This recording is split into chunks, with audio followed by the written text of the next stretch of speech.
Hi, Tanya from Helping Hearts Homeschool here. So, like I said yesterday, I did film these out of order. So this is actually my last session that I'm filming. However, it's the second one that you're seeing. So I want to include that to one, give y'all a laugh, because why not, right? But two, to give you some encouragement. So if you're someone and you're watching these, I honestly believe that God did this on purpose. Because if you're watching this and you're in a season of discouragement where you're questioning, can I do this? I'm messing things up or whatever.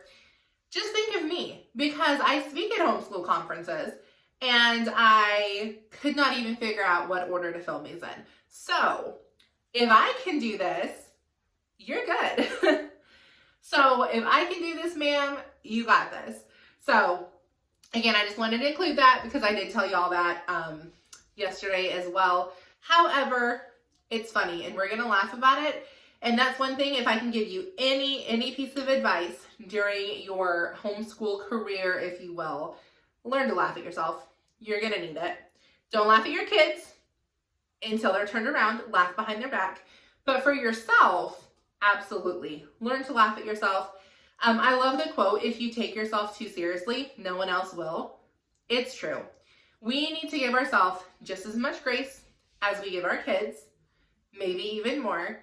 And part of that is just learning to laugh at yourself and accept your mistakes and accept your failures and your shortcomings and let God use those and turn your mess into a message. So I will start with that. Today's session is all about character, and what better way to learn to develop discipline and learn to develop character than to set some boundaries around technology.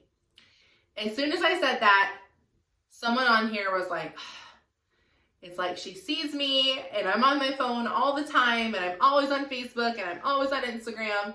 I don't see you, but God does see you, and I promise He led me to talk about this subject for a specific reason, because someone on here needs to hear it, yes, for their kids, but also for themselves. And this is something I had to learn the hard way, because I always thought about technology boundaries as being something I need to set for my daughter.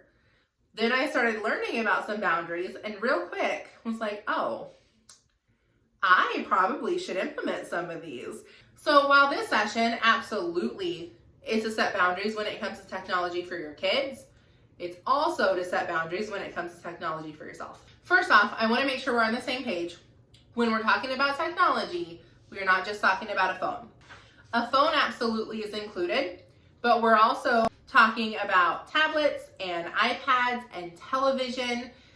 Something I didn't write in here, however, I'm just going to allude to real quick right now. When it comes to any of these devices, you should not have them in the bedroom of your kids. TVs, smartphones, any of that stuff should not be in your kids' bedrooms. There's just a lot of things that can happen behind the scenes. The bedroom should be a safe place. And so my opinion, this is not, the Bible doesn't say thou shalt not have a TV in thy bedroom, but my opinion and the work that I have done with child advocates all over the world, your children should not have the internet in their bedroom. Just gonna leave it at that. You can do some research on your own. I highly recommend watching some documentaries. I don't know how much of that I can speak about on here, but just use your own thinking. Maybe Google why my kids shouldn't have the internet in their bedroom and follow some promptings from there and watch some documentaries.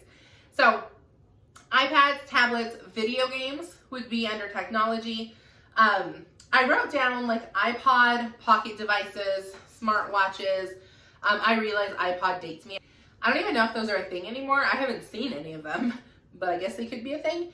But just basically any device that especially can stream to the internet, that's for safety reasons when it comes to boundaries. But any device that could become an addiction is something that you want to set safeguards around. So today we're specifically talking about technology, and you can apply some of these boundaries to lots of different areas in your life. I know we definitely have in our family. So the first point I want to make when it comes to this, we've already made sure we're on the same page. We understand what technology is, like what we're specifically talking about today. But the first point I want to make is we are the example. This is not a do as I say, not as I do situation. that is exactly how you'll have kids sneaking around behind your back and doing whatever they want to do anyways. So if you make a rule that there's no phones at the dinner table, then that means mom and dad cannot have their phone at the dinner table either. If you make a rule that there's no TV past a certain time at night, then that means for the most part, mom and dad follows that rule as well. Now I get it if you're having a special late night date night and you communicate that with your kids, but you know the difference between something that's planned and just laying on your phone scrolling Facebook at midnight just because.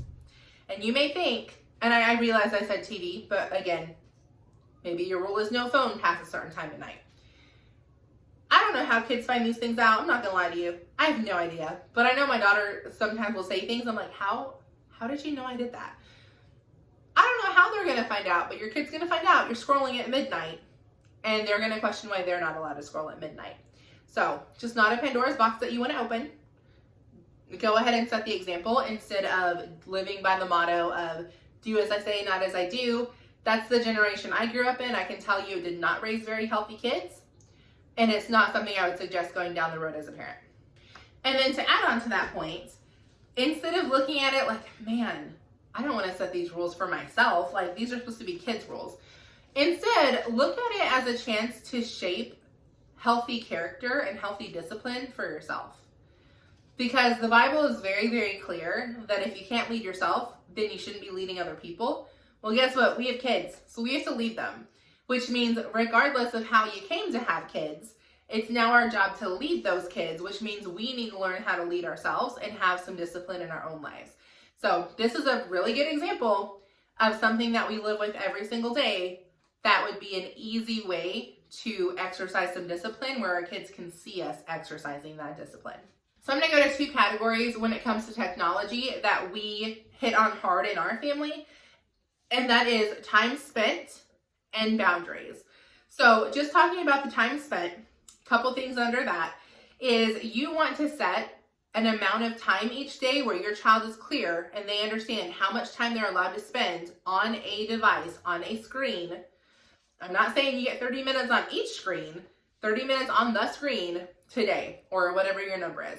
For my daughter, majority of the time, it is 30 to 45 minutes once a day. And you want to make that known, you get that 30 to 45 minutes after fill in the blank. For us, you get the 30 to 45 minutes of screen time after your responsibilities and your school are done. So that's something that she knows. She doesn't ask for TV outside of that because she knows the answer is going to be no. There's no need for her to ask when she already knows the answer, which also eliminates a little bit of annoyance for you. You don't have someone asking for TV 24/7 if they already know. There's a clear rule in the house that we follow, so we don't need to ask every 5 seconds what that rule is. And then I will say, and this is something that every family can decide for themselves. Maybe you're like, I don't want my kid having more than 45 minutes. I don't even want my kid having 45 minutes. That's too much. That's okay. Every family gets to decide this. Now in our family, we do let my daughter earn extra TV time during certain seasons, depending on what we're doing, that kind of stuff, by doing extra chores around the house or maybe extra schoolwork or whatever. It's not anything crazy. Something that we're really into right now is if she sits down and reads on her own for 30 minutes, then she gets to earn an extra 30 minutes of TV time or tablet time or whatever. I try not to just have it TV. Like if you did your 30 minutes of TV, then you get to earn 30 minutes on like an educational game or something like that. And again, every family gets to decide, but you absolutely can use that in order to have your kids do some extra things, and you're almost using that as a reward system. Now, I talked yesterday in my, was it yesterday? Oh, again, I filmed these out of order, y'all. I talked tomorrow, the session you'll be watching on self-care, I talked about this. And I talked about how you can use TV or an app or a computer game or whatever as a way to carve out a little bit of mom time each week by having them get the privilege of having extra screen time. And how if that doesn't work in your family, I would highly suggest watching this session to help your kids learn some healthy boundaries around television so they don't take it for granted and it's not expected, but rather they understand it's a privilege. Because at the end of the day, screen time is not something that's their right. It's a privilege that we allow them to have. And I would say the same thing with adults. Having an iPhone and a computer, and I grew up in the 90s, so we had a little bit of this, but we didn't have what we have now. And I know some of y'all are even older than me. You didn't have internet at all when it comes to like pocket devices. So it definitely is not a right. It is a privilege, but our kids growing up today, they don't see that because this is their normal. My daughter still complains if we watch TV with a commercial in it. Y'all, she's so used to streaming devices that don't have commercials because we typically pay for the non-commercial side of things, that if we are watching something or we're at a friend's house and we're watching like something on Netflix or Hulu, Mom, can you fast forward through this? Why is this on? This isn't part of the show. And I'm like, girl, when I was a kid, we didn't even have the fast forward button on TV. You just had to watch it. So I laugh, but that's just the reality our kids are in right now, is this is their norm. So it's our job to help them understand this is a privilege. And with a privilege comes responsibility, and that's where you learn time management and healthy boundaries and that kind of stuff when it comes around this. So when it comes to time limits, another thing that you want to take in mind, or another thing that you want to keep in mind, is it is individual for each person.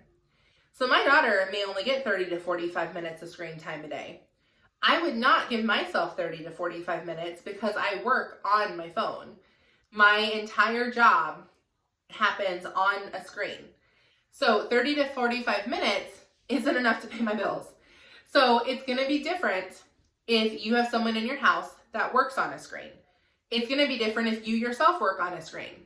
Now, what I do for myself is I allow myself 30 minutes of screen time that's non-work. So that's how I kind of differentiate between the two. Again, same thing if you have a child who is homeschooled and maybe uses apps or certain things to help during school. It's not really fair to count that towards their 30 to 45 minutes of screen time when it's school time. My daughter does phonics and spelling, and both of those have, you do a lesson, and then you have like a fun little review game at the end of the lesson that's done on a screen. So it's not fair. The review game's like 10 to 15 minutes. It would not be fair for me to count that toward her 10 to 15, it would not be fair for me to count that toward her 30 minutes of screen time when it's something that's required for school. Does that make sense? So you do want to keep that in mind as well. And again, kids will notice these things. If sister has to do phonics and that eats up 15 minutes of her screen time, but brother doesn't have any school on the app, so he just gets 30 minutes of playtime, then they absolutely are going to notice that. And that's something where you have to sit them down and help them understand that screen time is tailored individually for each child to make it as fair as possible. And then again, that goes for the parents, and that's a real life conversation I had to have with my daughter, is mommy works on her phone. The screen is what pays our bills. So yes, I am going to have more screen time than you, but just know I'm not sitting on it just having fun, chilling on the screen. This is work. This is like the equivalent of you doing phonics. That's not something that you count as like fun screen time. It's something that is necessary. And that's the same thing that we kind of had the conversation when it comes to my job, is I'm going to have more screen time than you. I'm going to have more screen time than dad because dad doesn't work on his phone. So you just, again, you have those real life conversations with your kids and help them understand what it looks like for each individual family member. So that kind of wraps up the time side of things. The second side is boundaries. And for boundaries, the three areas that you really want to focus on are morning time, family time, and evening time. And again, this looks different for everybody. My rules in my house doesn't necessarily mean it's going to be your rules in your house, and it doesn't have to. But morning time, one question I would ask yourself is, do I look at my phone before I talk to Jesus? And again, your kids are going to notice that. If you haven't done your devotions yet, but you're sitting on the couch scrolling on Facebook, you are communicating to your kids that your Facebook time is more important than your Jesus time. And that is not something that I ever want to communicate to my daughter, but I have. I've definitely done it.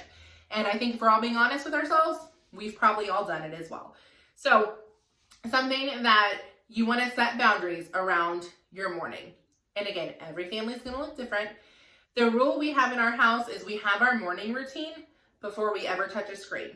Now for me, my morning routine, a little bit different than my daughter's. Obviously, right? Because she's 7 and I am 32. Yes, I am 32. I'm so old I don't even know how old I am. I'm 32. So my morning routine is I wake up and I go to the gym, usually. Didn't do it this morning. Wake up and go to the gym. And then from there I come home and I spend 60 minutes doing my journaling and my devotions and my self-development. And then I make my husband's meals for the day. And with that is along with prepping some of our meals as well. At that point, I do sit down and I do an hour of content prep, which yes is on my screen, but it's work. My creative brain works first thing in the morning. So that's when I do like blogging and that kind of stuff. And then at that point, I'm going to go take a shower, get dressed, get ready for the day, clean my house. I do sit down and I do an hour or two of work. And then by then it's time to start school. And if you're thinking, how are you doing all of that before school time? We get up between 3 and 4 in the morning. So that's how we do all of that before school time. And having said that, I'm going to talk about this a little bit in the nighttime routine. Our typical schedule is we're in bed by 8. We're up by 3:34. That's just how my husband's work schedule is. When I say we, by the way, me and my husband, not my daughter. She is in bed by 8, but she's typically up by about 5:30. Not because we get her up. She gets up all on her own, says goodbye to her dad, and then she has the option to go back to sleep until 7:30. Sometimes she takes it, sometimes she doesn't. That's her option. But how her morning routine looks is when she gets up, it's time to go ahead and do her responsibilities. If she's too tired to do her responsibilities, that means she needs to go back to bed. Because this is what has happened multiple times in our house. She gets up at 5:30. She doesn't want to do responsibilities, but she wants to play or she wants to watch. We don't let her watch, but I've absolutely let her play for a little bit. And then by about 9, she's wanting to go back to sleep. And she doesn't do school. And she's groggy. So we don't do that anymore. If you are too tired to do your responsibilities, it is time to go ahead and go back to sleep because obviously you don't need to be up yet. Now, if she stays up, she does her responsibilities, then usually I will let her have 15 minutes of screen time. If she gets up and does all her responsibilities, I don't care. Have 15 minutes for doing them with a good attitude and all the things. And then typically she has breakfast, she does her journaling, she does her devotions, excuse me. And then she takes a bath, she gets ready for the day. By then, she usually does play for a little bit before we start school. We try to start school around 9:30 or 10. We don't start super early. I have tried that. It did not work for our schedule. But we do try to start before 10 o'clock. That's kind of our starting time. So that's what our morning routine looks like. Every family's going to have a different one. But as long as you have some semblance of a structure or a routine and your child knows what to expect, your mornings will go a lot smoother. Now, the other time for boundaries is family time. Now, I split this into 2. One is dinner. Our rule at our house is no phones during dinner. Period. We don't make exceptions for that because there's not any work or anything that needs to be done during dinner. Dinner's short anyways. There's just no need to have a phone out. Now again, your family, your rules. You can make exceptions for that. That depends on what you want to do, how you want to operate your family. Family time, which could be like game time or TV time or going out and doing something as a family, that is something a lot of families have the rule of no phones. I will tell you, we don't have that rule because part of my job is vlogging certain things. So a lot of times we will get game companies send us educational games and sometimes just fun games, but usually educational games in exchange for me writing a review about them or doing a little vlog segment. So I need my phone out to be able to take pictures and little videos while we're playing the game. Same thing with a lot of times we will go somewhere with the intent of reviewing that space. We just did a review on a really cool space golf place over in Illinois. But in order to do that, I had to have my phone so I could do some videos and stuff while we were playing.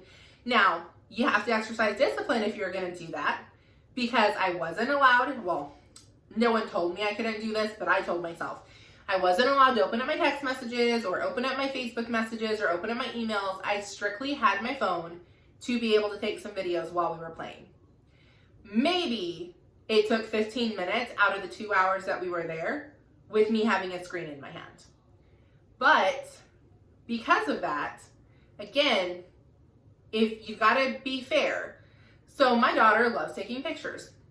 So what we do when we go somewhere that I'm doing vlogging, and I know that I'm going to have my phone out to do any kind of pictures or recording while I'm there, my daughter gets to be part of it. Now, I may not use it.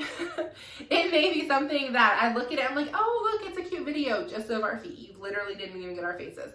But one, she's learning a skill. She's real into like photography and videography right now. She wants to start doing some editing. So maybe that's something she'll use. Maybe God has us in a situation he has us because that's a skill she's going to need someday. Maybe not. I don't know. But I do know she likes doing it. And she knows, well, mom has her phone out and mom gets to take pictures. So why am I not allowed to have a phone out to take pictures? So again, checks and balances, that's the rule we have in our house.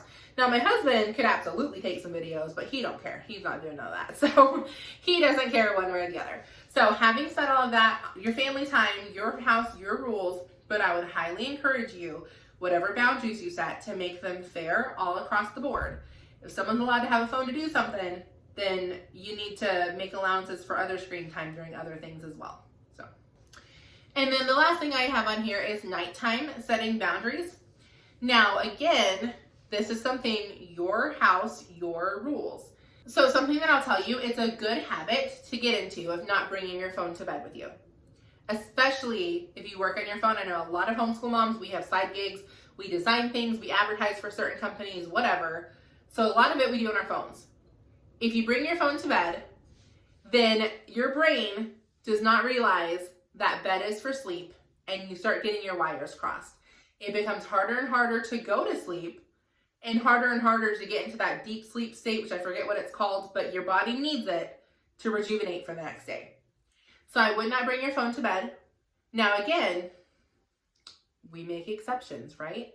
One exception that we make for our house, so our nighttime routine includes my husband doing devotions with our daughter. I do devotions with her in the mornings during school time. He does devotions right before bed. So we both get our devotion time in with her. We have very different styles on how we do that. And that's good because she's learning different ways to communicate with God and to have that relationship so she can form her own. Because ultimately that's what we're doing, is getting her to have her own relationship with God. So that's how we do it. So I've already done my devotions with her by the time bedtime comes. So what she really likes to do right now, because we read a lot of books during homeschool too, so she's not that interested in me reading to her before bed because we've already done it several times. What she wants to do is spend 10 minutes watching funny YouTube videos. And I would rather her watch them with me than watch them on her own where I can't control what she's watching. So guess what we do? We crawl in bed and we watch 10 to 15 minutes. There's a couple creators that we watch that are kid-friendly, that are funny YouTube videos. And then I put the phone on the nightstand, she goes to bed, I go to bed. So I just said, hey, don't have your phone in bed, but this is what we do. So I'm not telling you a hard and fast rule. I'm just giving you some boundaries. I don't have my phone in bed to work, but I absolutely bring it out to watch the videos with my daughter because that's how we're bonding right now. That's our bedtime routine.